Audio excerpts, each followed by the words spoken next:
Aranui is a very tight-knit tribe. It's a family-based community. You just feel like you're at home. It's a very incredibly supportive community, both inside and outside school. It's a vibe, like, you know, no one's going to stab you in the back kind of thing. Like, everyone's got your back in the hood, and if you're from A-Town, then it's good. The whānau was the highlight for me, right through my high school years. The community has always got around the school and supported it. Aranui celebrates the school's achievements.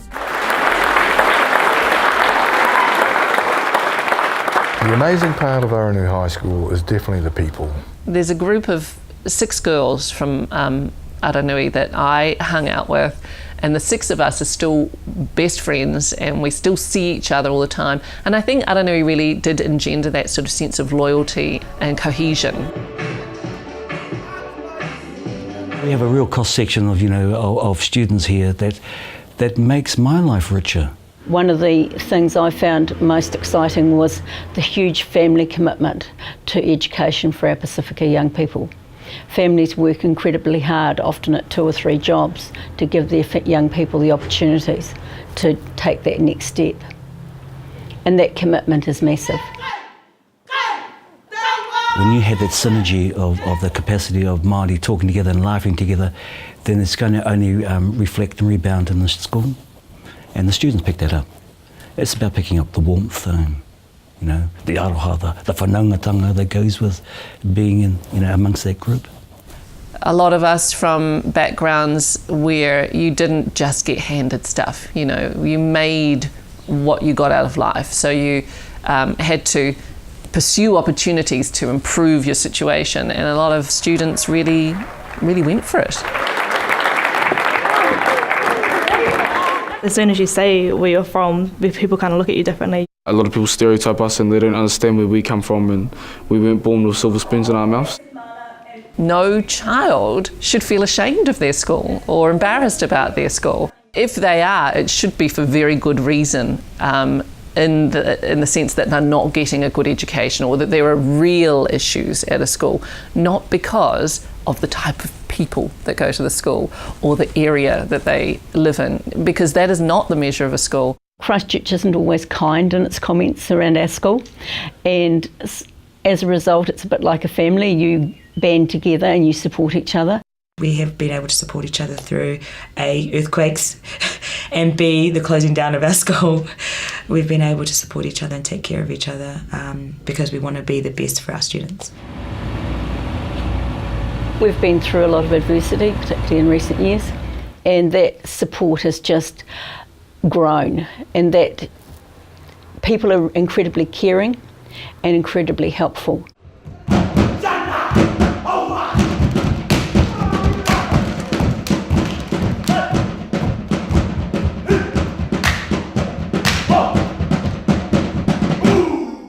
I found it really inspiring, and the teachers were fantastic.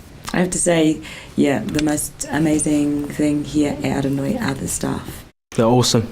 They taught me a lot, and I just feel like just easier to connect with. The staff here at Aranui High have always given the extra mile. They have always seen a student and say, we can do something that you don't believe in at the moment, and they get on side with that family, they get on side with the student. They're so committed to helping you achieve. I think I can put a lot of that success, my own personal success, at the door of Aranui and at the feet of the teachers that guided me. They love their children. Any school children that come to Aranui is well looked after. They rely on us to do the right thing, because often we're the person with the knowledge that's going to give them the next doorway, and we have that responsibility. I think you have to be a role model in the school to attract, students. They've actually developed me as a person to be a good woman, and accept people for who they actually are. The staff that have been here and stayed here have really put their heart and soul into the school and to the students and the families. And as a result, we see the successes that we've had. I learned so much, not just about English and maths and science and geology and all that sort of thing. I learned about myself, and I learned about my people, and I learned about the world and what it's really like, you know. So I felt when I left that I was really well equipped to make whatever I wanted to make of myself.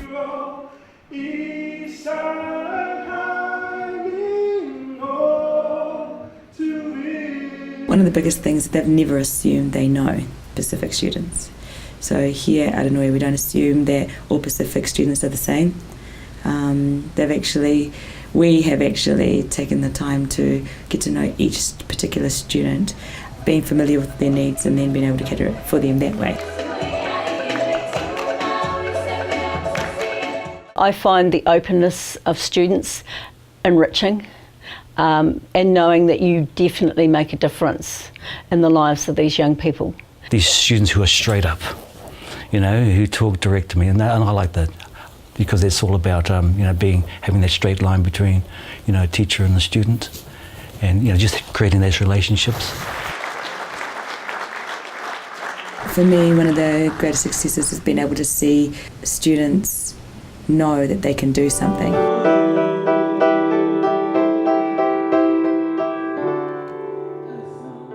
They're so cool. The students here are so cool. I feel to this day so lucky that I went to that school. It's really special. They're a special community. It's really been nice to be involved with it. I'm really, really just honoured, really, to be in this community.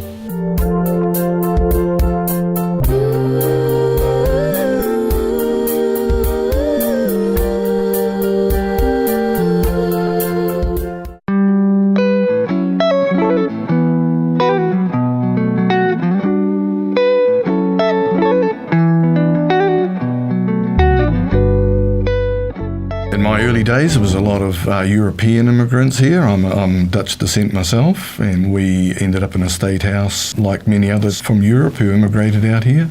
And then as times moved on, obviously the schools evolved in different ways, the communities involved in different ways, a growth in the Maori population and then the Pacifica population, so that the school started to become a far more blended community, let's say. When I first arrived in New Zealand, all my sisters were in this school, and all my nephews and nieces were all educated in this school as well. There have been many success stories out of this place. There are the high-profile ones like the broadcasters, to the sports stars, but there's also those that you don't hear about who have managed to find an occupation that they wouldn't have dreamed of. The school had a reputation for having a lot of drugs. Then I think it went through yet another transition where it really started to attract attention for being not just gutsy and courageous, but innovative, especially on the drama and sports fronts, you know, when they got the academies.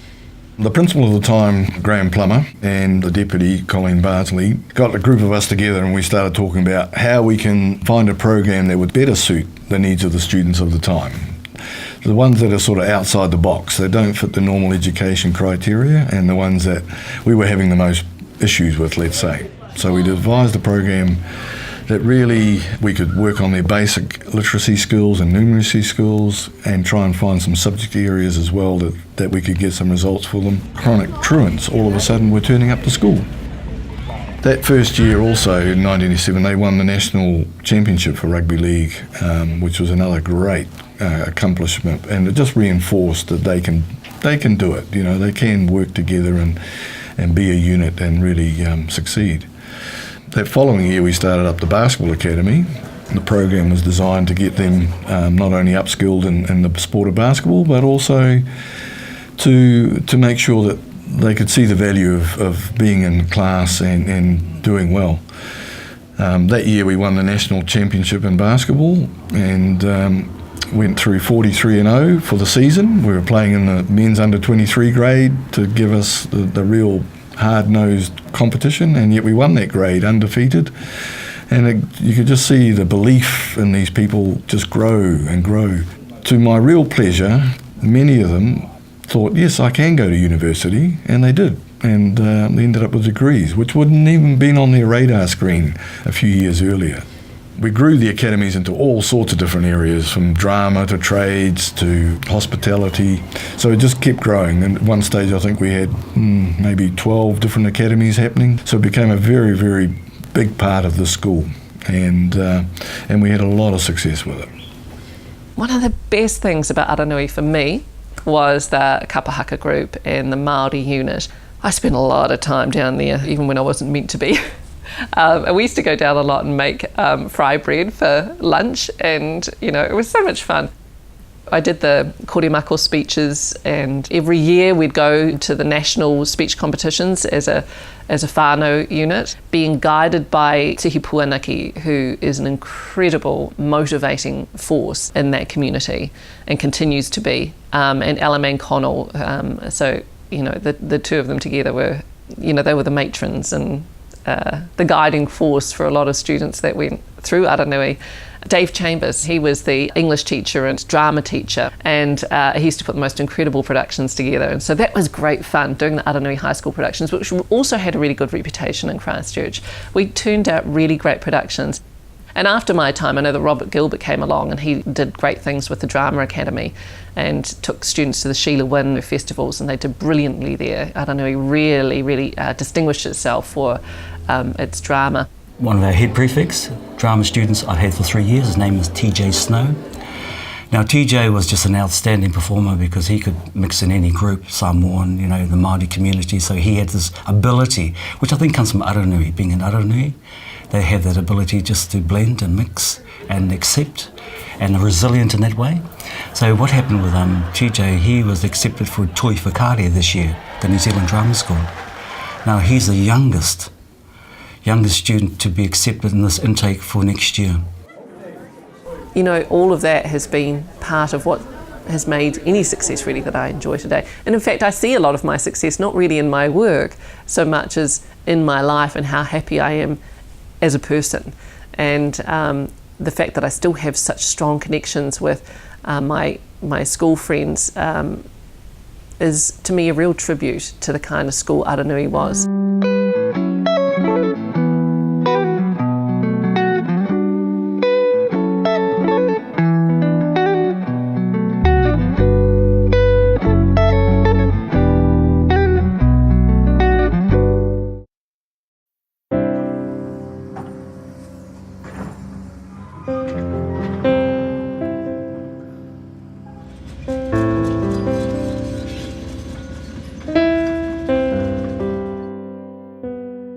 Our community was particularly badly hit, and the number of the houses in the community were destroyed, and that community's only starting to reappear. When the earthquake struck and we had all that time off and we came together as a staff, it did unify the staff and it unified the community because everyone was in a difficult position, a lot of red zoning around this area. If we're going to be honest, Aranui was having problems before the earthquakes. And there was a huge cut in the roll in the years prior to the earthquakes. So there were some real issues. My understanding is, though, that in recent times, it's produced some incredible results on the educational front. When there was a special meeting held out at Lincoln where all the schools were notified, this is your future. And our principal, John Ross, came back and said, it doesn't look good for us. We're probably down for closure. Everybody was aghast, really. It's hard to tell. I am sad that, there will be, I won't hear the name Aranui anymore.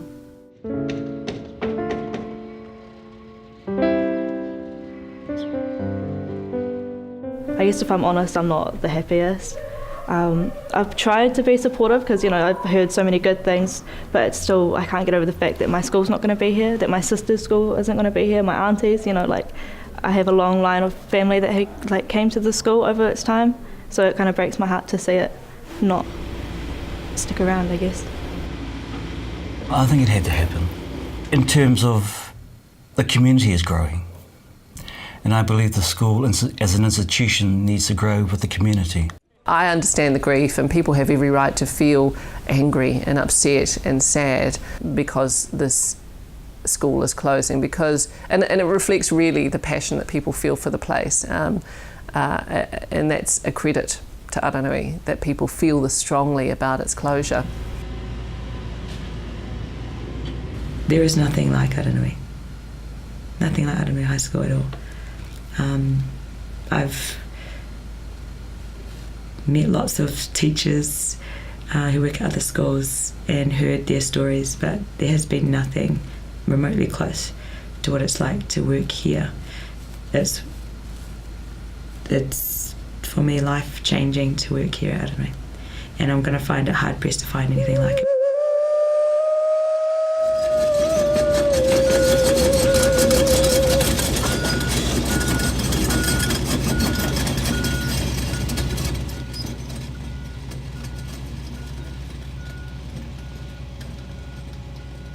I hope that the new school can engage with the community and become something that the community is incredibly proud of. It's a challenge to see whether this community and the people in it can actually come together and build a new culture around this new school. I think Hayata has incredible potential, and the reason that I can say that with confidence is because I went to school with, the people and the families that will be sending their next generations there. So I don't see why that school should not succeed and thrive and be as incredible as the Aranui that I went to. A lot of that will come down to leadership, and so it's my hope that it will attract the best kind of leadership, the sort of teachers that I had guiding me.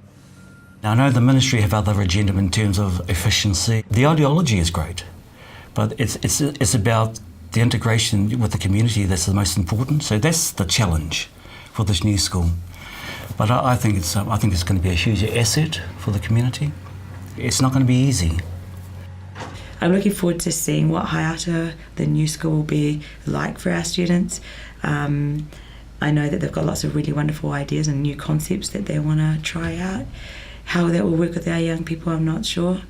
But yeah, I just wish them all the best. In the new school, I'd really like to see our young people build on the background that we've given them. They've got some sound foundations. You've got to be positive about it, I guess. They've got awesome facilities, and yeah, so I'll still support them even though my school's getting bogged down. Yeah.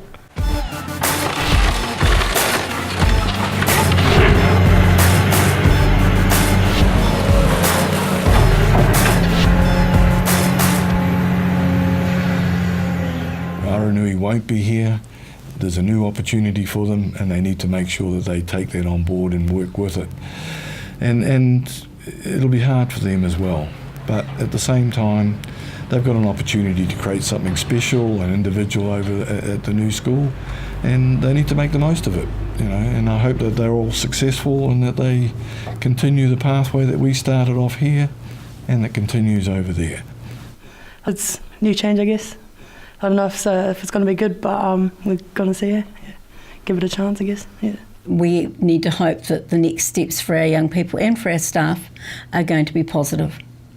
We can see that there's a future pathway for our students, sadly not for our staff, and there have been some really long-serving staff members here who've put a lot of time and effort into this community, but we have to let it go because that's the future, that's the pathway that has been decided for us. Yeah, it's tough. A lot of our staff are incredibly tired. They've been through their own earthquake dramas, and it's time to re-energise and look after themselves and to grow from there. And I hope that the students will be looked after like they've been looked after here at Aranui High School. And I do also hope that the teachers will be treating the same, be working the same way as they were working here, friendly and supporting each other. No. I just hope our kids get a good education out of that school. It's always just been about them. Hopefully they get the same support over there as we've given them here. I will certainly miss our students, and they are at the heart of why I chose to be a teacher in the first place. So I hope that at the end of all of this I've made a difference in their lives, even if it's in just one student. Thank you to the community and thank you to the students for this amazing last 9 years, and good luck for the future for everyone. Thank you for the opportunity. It's been great to tell the story. I loved every moment of it. Love being part of it. Thank you. So I just wanted to say thank you so much for being a part of this historical. And that's my cue. Thank you so much. I was trying not to cry the whole time. I just kept wanting to cry. The world's watching, that's what they told us, that's what they told us, so we gon' tell ya. Straight from the east with our eyes looking out, straight from the south with our hearts to enforce, straight from the land with our hearts in motion. We're gonna break all the preconceived notions, sit back and open your mind, and you'll find you rewind when the stars align. You're defined by your postcode, you're assigned by your home zone, you're declined cause you're east, no. Am I right? We're looking left, we're looking right, we can't see cause the money is blocking our sight. Sit back and relax tonight, because our city never sleeps so we can sleep under the moonlight.